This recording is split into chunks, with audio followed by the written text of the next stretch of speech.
Eddie Olivares está con nosotros la tarde de hoy, ex miembro de la Junta Central, del Pleno de la Junta Central Electoral, y es un buen momento para hablar con alguien que tiene experiencia en la materia y que además, como estamos hablando de rounds y de rings, tiene mucha experiencia sobre eso. Eddie, buenas tardes, bienvenido. Buenas tardes, yo muy contento de estar aquí con ustedes, gentes a quienes aprecio tanto. No, y usted debe estar contento por más de eso, Ajá. porque este momento actual no le tocó a usted. Ah, no, pero las situaciones Bueno, a él ocurren. le tocaron peor. Bueno, Yo le tuve- tocaron situaciones, pero nunca tanto. No, tuvimos Nunca tanto. momentos muy Áridos, dramáticos, sí. muy Bueno, difíciles. ¿tú sabes por qué no te tocó a ti, Eddie? Una situación como esta. No, mejor me lo voy a reservar. Bueno, No, la diferencia. Me lo voy a reservar. Entrando un poco en materia, nosotros tenemos hoy día una situación que todo el país conoce, que fue lo que ocurrió con las elecciones recién convocadas y suspendidas el pasado domingo. Y ha habido una amplia petición en torno a la intención o la necesidad de que los miembros actuales de la Junta Central Electoral renuncien, porque en todo caso se puede utilizar el término, fracasaron en este intento de elecciones del pasado domingo. ¿Cuál es su opinión en torno a esa petición? Bueno, la verdad es que ciertamente el voto automatizado desafortunadamente fue aniquilado por estas fallas que se produjeron, al margen de que haya sido un sabotaje o no. Todo indica que pudo haber sido un sabotaje, pero lo real es que ya no tendremos el voto automatizado ni para las elecciones del próximo 15 de marzo, ni para las elecciones del 17 de mayo. El voto automatizado hubiese sido muy importante porque el 15 de mayo vamos a escoger 1.164 escaños de regidores y 765 de vocales. Estamos hablando de que esos 1.164 más 765, casi 1900. 2.000, Sí, que digo 2000 de hecho. casi 2.000 escaños. multiplicado por el número Hay de votantes. que Contarlo sí, uno a uno. tienen papelito que por ir al papelito. escrutinio Sí. y en el escrutinio tiene que hacerse la distribución de los votos para cada uno de los candidatos y candidatas. Desde que se implementó el voto preferencial para diputados, y fíjense la magnitud de la importancia que tiene esta situación. Cuando se implementó, desde que se implementó, nunca la Junta ha tenido éxito en lo que tiene que ver con el escrutinio para el voto preferencial de diputados. Y en el caso de los diputados, eran apenas 178 diputados que se cogían a través del voto preferencial. Los otros eran 5 diputados nacionales, que es por acumulación, y los 7 diputados del exterior. En consecuencia eran 178 diputados. En este caso estamos hablando de casi 2.000 escaños. Claro está, aquí se trata de qué tamaño tienen las demarcaciones, pero casi todas son más grandes que las demarcaciones para diputados. De manera que la Junta va a tener el día 15 un gran desafío en lo que tiene que ver con lo relativo al escrutinio, que va a generar que muchos, que termine desarrollándose en las juntas electorales, sobre todo en las demarcaciones grandes. Y claro está, el resultado para los alcaldes lo sabremos el mismo día. Y algunos ayuntamientos pequeños también sabremos quiénes fueron los regidores electos el mismo día. Pero en los que son más grandes, entonces podría demorarse mucho más. De modo que esa es la consecuencia del aniquilamiento del voto automatizado. En lo que tiene que ver con la situación del domingo, yo he dicho que lo más grave de lo que ocurrió el domingo es el hecho de que ya tenemos un precedente en lo que tiene que ver con la suspensión de unas elecciones. Un precedente. Sí. Fue en el nivel municipal, afortunadamente. Si esto hubiera sido en unas elecciones presidenciales, ni siquiera imagínense en la situación que tuviera el país. Es tal que la suspensión de unas elecciones ni siquiera se da en países que no tienen tradición democrática. Ni siquiera, porque usted programa las elecciones, las elecciones están, la fecha de las elecciones están establecidas en las constituciones. Sí. Entonces, todo salvo una causa de fuerza mayor, sobre todo como consecuencia de una catástrofe natural. Y fíjense que en este país, desde el 20 de diciembre del 63, cuando se celebraron las primeras elecciones después del ajusticiamiento del tirano, nunca se ha suspendido unas elecciones ni siquiera por una catástrofe natural. Esta es la primera vez. Este es un récord. Sí, sí. Sí. Decíamos eso, que hasta aquellas elecciones, disculpe, don Eddie, las elecciones que se celebraron en los 2 años de Balaguer, que todo el mundo sabe la problemática que fueron en el 70 y el 74, el famoso matadero electoral, pero se hicieron. Sí, Balaguer nunca, hay que decirlo, todos sabemos cómo ganaba Balaguer las elecciones. La del 70 y del 74 llenaron las calles de sangre, la persecución era terrible y al final el Partido Revolucionario Dominicano en las 2 elecciones tuvo que retirarse. Sí, entonces, pero siempre se celebraron en la fecha indicada. Ahora, de modo que es una tragedia para la democracia lo que acaba de ocurrir y un mal ejemplo inclusive para la región. Debe haber una gran preocupación en la región porque este es un mal ejemplo. Tú utilizas cualquier mecanismo y entonces dices, bueno, se suspenden las elecciones porque ya hay un precedente. Bueno, sí. Cuando tú pasas la barrera una vez, Pero un precedente, ya tú la puedes pasar. Un precedente que fue acogido y aceptado por todos los partidos políticos en este caso, porque fue un precedente Era que se el mal dio de menor, manera digamos. pacífica, de manera muy armoniosa, de manera dialogada en términos No, aparentes. no fue dialogada. ¿La suspensión? Lo que el diálogo necesario que tenía que producirse en base a la discusión del tema, sí, los actores tenían que tomar una decisión. Afortunadamente, la democracia dominicana está tan consolidada y la ciudadanía que se logró superar la situación sin ningún tipo de violencia grave. Yo le preguntaba Pero, a don Eddie sobre esa situación y el hecho de que hay sectores que han estado diciendo que ese pleno no es el que debería dirigir ya la contienda electoral. Y por eso le preguntaba cuál es su opinión en torno a esa parte específicamente. Bueno, ya hay unas elecciones convocadas para el día 15. Faltan unos 28 días para el día 15. Las convocó la Junta Central Electoral, se hizo una proclama en ese sentido. La posibilidad de la sustitución de la Junta hay que ser realista.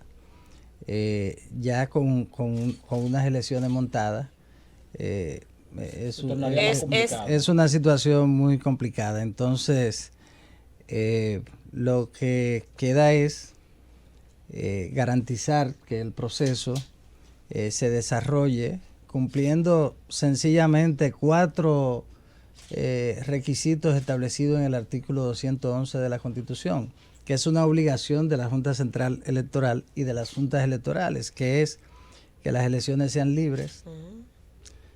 La gente dice, pero libres, son libres. Todo el mundo va a votar sin ningún tipo de obstáculo.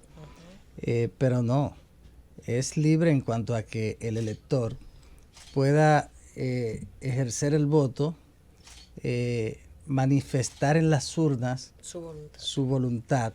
Eso es lo que da libertad. Pero cuando su voto es comprado, su voto es condicionado, entonces ya ahí no hay libertad del voto. Entonces, otro factor importantísimo es el que se refiere a la necesidad de que el proceso se desarrolle con objetividad. Entonces, la objetividad es que no puede ser un desorden organizativo en el que en una esquina, en un recinto, haya gente comprando votos. Esa objetividad del proceso es fundamental. Y está el que tiene que ver con la transparencia. Tanto el 216 establece la transparencia para el funcionamiento de los partidos. Deben ser transparentes. Pero la transparencia es el otro pilar del artículo 211. El proceso debe ser transparente. Y el otro, que es el principal problema de los procesos electorales en la República Dominicana. Es hace el que muchos tú vas a años. dejar para cuando vengamos de la Sí. pausa. Ya son las 4:59. Nos acompaña hoy Eddie Olivares, ex miembro del Pleno de la Junta Central Electoral. Antes de irnos a la pausa, dejabas el último y más importante de las características. ¿Cuál era? La equidad. La equidad. Y qué bueno que fue así. Porque el principal problema de nuestra democracia, de los procesos electorales, es el que tiene que ver con la equidad. La competencia entre los candidatos de los partidos de oposición frente a los candidatos del partido oficial me refiero, el que sea el partido oficial, en algún proceso más que en otro. Esa competencia es una competencia desigual, porque se utilizan los recursos del Estado, y los recursos del Estado no son solamente, como mucha gente cree, los recursos económicos, los bienes del Estado, como vehículos, etcétera, combustible, que tienen un valor importantísimo. A veces la utilización de los espacios de las instituciones oficiales contratadas por instituciones oficiales y sustituido el espacio por la campaña de los candidatos. La utilización, ahora hay un control de las inauguraciones como actos que cuestan mucho dinero el montaje y sin embargo aprovecharlo en beneficio de los candidatos. Todo eso genera una profunda inequidad en el proceso. Entonces, cuando usted compite y usted es un peso pesado utilizando el boxeo, contra un peso liviano, ligero o welter, sí. Sin lugar a duda que usted podría salir del ring con los dos pies para adelante. Sí, entonces en estado de coma. Entonces la oposición siempre en un proceso tiene esa desventaja. Lógicamente, cuando un gobierno envejece o un partido envejece en el poder, como ocurre en la actualidad con el Partido de la Liberación Dominicana, 16 años consecutivos en el poder. Eso no ha ocurrido. Ningún partido en la historia de la República Dominicana ha gobernado 16 años consecutivos. Sí. La gente está harta, porque la gente se cansa, hasta la belleza cansa. Y es lo que ocurre en este momento. La gente está harta. Entonces, en una situación como esa, lógicamente la oposición tiene una ventaja relativa. Tiene la posibilidad del apoyo de la gente sobre esa base, y entonces eso equilibra lo que tiene que ver con el uso de los recursos. De los recursos, yo no mencioné la fuerza pública en un proceso electoral. El monopolio legal de la violencia. Claro. Sí. Entonces, todo eso se utiliza en una campaña y lógicamente para enfrentar a los adversarios. Eddie, Eso debe garantizarlo la Junta Central Electoral las juntas electorales, y para eso, a propósito de la crisis actual, se ha planteado que en el caso de las juntas electorales municipales, porque la gente enfoca todo en la Junta Central Electoral, ocurre que en las elecciones municipales, pero también incide, pero no en el mismo nivel en todas las elecciones, quienes tienen la conexión directa con los electores antes de la celebración de las elecciones, antes del día electoral. El día electoral, cuando se abren las asambleas, la asamblea electoral representada en cada colegio electoral, donde se reúnen los ciudadanos para ejercer el sufragio. Cuando se abren las asambleas, en ese momento quienes tienen el contacto directo como funcionarios electorales con la nación son los funcionarios de los colegios electorales. Pero antes, quienes tienen el contacto con esos funcionarios de los colegios electorales y con la nación son las juntas electorales. Y cuando se trata de unas municipales, la tienen totalmente porque son los que aprueban, admiten o rechazan las candidaturas. No es la Junta Central, son las juntas electorales las que admiten o rechazan las candidaturas. La que proclaman a los ganadores, no es la Junta, la proclaman las juntas electorales. Las que entregan el certificado de ganador. O sea, todo ese proceso le corresponde a las juntas electorales. La Junta Central Electoral es la gran gerente del proceso. En ese sentido, ahora la decisión es que las juntas electorales estén equilibradas. Y la ley lo establece así. Donde el presidente tenga algún vínculo con un partido político, el secretario tiene que tenerlo con el otro. Y viceversa. Entonces, y ocurre que los secretarios tienen un papel fundamental porque son los ejecutivos del proceso electoral. En ese sentido, se está planteando que se garantice ese equilibrio. Es igual en el caso de las juntas electorales, que el Pleno de la Junta dictó una resolución para que en los colegios electorales donde el presidente se entiende que tiene simpatía con un partido, el secretario sea del otro partido.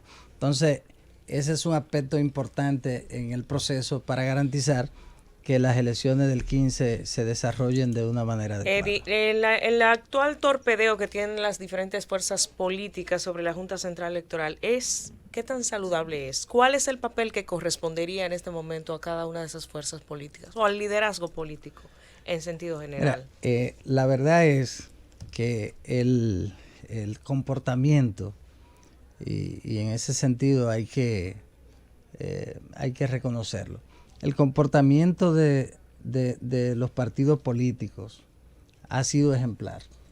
Esa es la verdad. Para mí han estado por encima de las expectativas. Sí. El liderazgo político de la nación ha tenido un comportamiento ejemplar, igual que el país. Hemos sobrepasado algo que pudo ser una tragedia en lo que tiene que ver con la violencia que pudo haberse generado. Es una tragedia para la democracia, pero pudo ser una tragedia muchos hogares para el país porque... Bueno, si hubiesen sido presidenciales, el desenlace posiblemente habría sido otro. Hubiese habido una tragedia entonces de vida de dominicanos. Entonces, estaríamos hablando tal vez de pobladas. Pero sí, eso es lo menos que hubiera pasado. En ese sentido, los partidos han tenido un buen comportamiento. Es natural que los partidos haya este debate en torno a lo primero, a qué ocurrió. No se ha dicho qué ocurrió. Hay un proceso de investigación. Hay que seleccionar un equipo de investigación imparcial para que el resultado de esa experticia sea un resultado aceptado por todo el mundo, no solo por los partidos, porque esto no tiene que ver solo con los partidos. Esto tiene que ver primero con toda la ciudadanía. Con todo el pueblo dominicano, con todo el pueblo dominicano. Entonces, esas investigaciones tiene que hacerlas un ente imparcial, creíble además. Y para eso se ha planteado que la IFE, la propia OEA, que tiene un gran expertise en lo que tiene que ver con este tipo de investigación, pero la IFE, por la parte tecnológica, que fue donde se produjo la situación, tiene que hacer esa investigación. Otra cosa que se da... Vimos al presidente de la Junta Central Electoral decir que le había solicitado tanto a la OEA como a la IFE de manera individual hacer una investigación que no sea conjunta, precisamente como una forma de transparencia, lo cual se ve positivo. Pero yo quería eso fue muy correcto de parte del presidente. Que hay un asunto de índole legal. Cuando usted habla de la independencia que hay de las juntas electorales en los municipios, y que son estas las que aceptan la candidatura, que son estas las que aprueban la candidatura, que son estas las que proclaman a los candidatos. Y entonces uno se pregunta si la Junta Central Electoral tenía la facultad de suspender de manera unilateral todas las elecciones sin que eso no fuera una decisión de las juntas electorales. No estoy diciendo el hecho de que haya sido total o no total, porque el Partido de la Liberación Dominicana quería que fuera una parte y otra parte, no, sino a quién le correspondía hacer esa suspensión, que dicho sea de paso ni siquiera está contemplada la ley como tal. No, lo que pasa es que las juntas electorales, cada una dentro de su demarcación, tienen esa potestad. Sí. Sin embargo, la organización, la gerencia de las elecciones, administrativamente, la tiene la Junta Central Electoral. En consecuencia, cualquier decisión de ese tipo la tiene que tomar la Junta, que es la que hace la proclama de las elecciones, la que prepara todo lo que tiene que ver con la gerencia del montaje. Ahora, las juntas electorales organizan las elecciones, escogen los miembros de los colegios electorales y lo demás que hemos mencionado. Pero en lo que tiene que ver con una decisión de este tipo, ciertamente le correspondía a la Junta. Si la convocatoria que hizo la Junta... fue lo correcto lo que hizo la Junta. Mira, hay una situación muy difícil para el país, pero la suspensión ya tenía que producirse. En principio, el Partido de la Liberación Dominicana quería que fuera solo donde se implementó el voto automatizado y que se hiciera en los otros 140 municipios que representan el 38% del electorado. Sin embargo, el compañero Luis Abinader fijó una posición firme en el sentido de que bajo ninguna circunstancia se iba a aceptar eso. Y era lo correcto. Tú no puedes mantener las elecciones en donde vota el 38% del electorado, mientras se suspende donde vota el 62%. Dijo, como el cuento de la monja, es sentido. A todas y es a todas. A todas. Entonces, fue la decisión correcta. Ahora yo pienso, la convocatoria es otro tema. Yo tengo mi criterio técnico sobre la convocatoria. Sobre lo que la ley realmente dice. Que no necesariamente coincide con la forma como se decidió. Pero ya hay un partido que ya puso un recurso ante el Tribunal Superior Electoral de nulidad de esa convocatoria. No sé para mí era cuestión de tiempo. Pero ya tenemos una realidad. Ya nosotros tenemos elecciones convocadas para el 15. El propósito es que las autoridades municipales se juramenten en la fecha establecida en la Constitución de la República, que es el 24 de abril. Y en ese caso, del 15 de marzo al 24 de abril, habría tiempo para la Junta y las juntas electorales concluir el proceso, porque hay gente que cree que las elecciones y el trabajo de la Junta termina el día de las elecciones. Sí. No es así. Es un proceso. Es una parte. No, pero después de eso hay más trabajo todavía. Es un trabajo intenso para. Y en este caso más, porque uno espera que vaya a venir una avalancha de situaciones que debe resolver la Junta también. Por la condición que van a tener estas elecciones. Y ahora con boletas, también la Junta va a tener un estrés manual. Hay una situación, estarán las impugnaciones. Sí. Las impugnaciones se inician en los colegios electorales, las mesas, pasan a la Junta Electoral Municipal y terminan en el Tribunal Superior Electoral.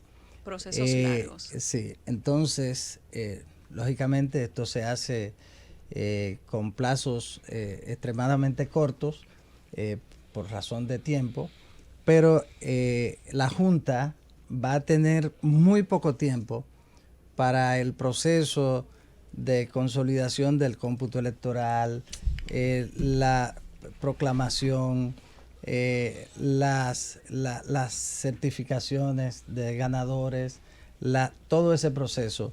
De modo que va a tener que actuar con una premura extraordinaria para que eso quede bien. En consecuencia, ya hay una convocatoria, hay que prepararse para participar en esas elecciones y eso es lo que tenemos en este momento. Al final de cuentas, eso termina imponiéndose a cualquier tipo de consideración, porque es un tema que afecta la democracia, pero es un tema que toca de una manera sensible el hilo de la constitucionalidad, el hilo de la institucionalidad que se rompió. Lo que está ocurriendo ahora, ese hilo se rompió. Ahora lo que se le está haciendo es un nudito para tratar surciéndolo, por la voluntad política, pero ese hilo está roto. Entonces, y además diciéndole a la gente que le pase por encima al hilo, al nudo que se le está haciendo. O sea, confíen nuevamente a pesar de que esto está roto. Pero al final de cuentas, la confianza en un órgano electoral, en el organizador de las elecciones es fundamental. La confianza es vital. Es lo esencial en un proceso. Al órgano tratar de mantener con todos sus actos intacta esa confianza que le da la gente. Para que el órgano electoral tiene, si tú me dijeras, ¿qué tú le aconsejas a la Junta Central Electoral? Cada decisión debe consultarla con los partidos políticos. Una comunicación permanente con el liderazgo político. La Junta tiene que ser acompañada. A mí no me gusta eso, pero tiene que ser acompañada. Tiene que estar acompañada para generar la confianza que se necesita. Porque los 5 miembros de la Junta son mis amigos, y entre ellos algunos que son muy amigos. Pero hay una realidad, y es que ese golpe, esa cuchillada contra el cuerpo de la democracia, el cuerpo electoral, eso requiere que ahora se genere la confianza necesaria como para que la gente entienda que las elecciones van a salir bien, porque este es un trauma. Este trauma es como algo terrible que te pasa y tú llevas ese trauma. Es una violación que te afecta durante muchos años de tu vida o toda la vida. Entonces, esa violación del domingo es un trauma que la ciudadanía, los ciudadanos dominicanos van a llevar por mucho tiempo. Entonces, ¿qué pasará el 15? Entonces, tú tienes que ir acompañado de personas que disfruten de la confianza de los partidos, pero que también disfruten de la confianza de la ciudadanía. Un acompañamiento. Lo mismo que tendrá que ocurrir en el centro de cómputo, independientemente de lo que pase. Todo ese proceso tiene que estar acompañado. Yo pienso que terminará ahí y para que al final de cuentas esta herida se vaya cerrando, se logre cerrar lo antes posible y esas elecciones del 15 hagan que la gente tenga confianza para las elecciones presidenciales y congresuales, de modo que se celebren de una manera ordenada, como debe ser, para que el país salga lo mejor parado de esta situación que es una vergüenza para todos.